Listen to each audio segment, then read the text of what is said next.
The brightness contrast tool. This is a simple basic tool in Photoshop that allows you to work with contrast and brightness. If we move it to the right, the contrast increases. If to the left, the contrast decreases. But to better and more deeply understand how this tool works, you need to know what brightness and contrast are. Contrast has the simplest definition. Contrast is the difference. In this case, since we are working with light, it is the difference between lights.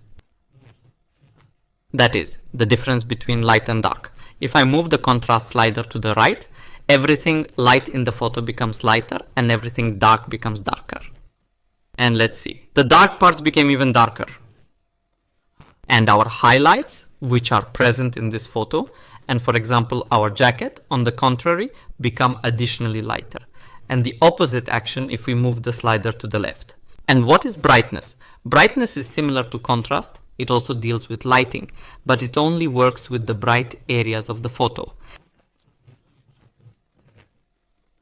I'll show you this kind of chart. This chart is called the light chart. If we remove color from any image, the image will most likely consist of 4 areas. From right to left, highlight, light, midtone, shadow. When we increase the contrast, these 2 parts, highlight and light, become lighter. And these 2 parts, midtone and shadow, become darker. Thus, our contrast changes. Brightness is the control of only the rightmost part of the lighting, only the highlights. But to avoid harsh transitions between areas, the highlight will slightly, very carefully affect all the others. That is, when working with the brightness slider, the rightmost part of the photo, the brightest areas, become lighter or darker. But at the same time, the others will move slightly, much less.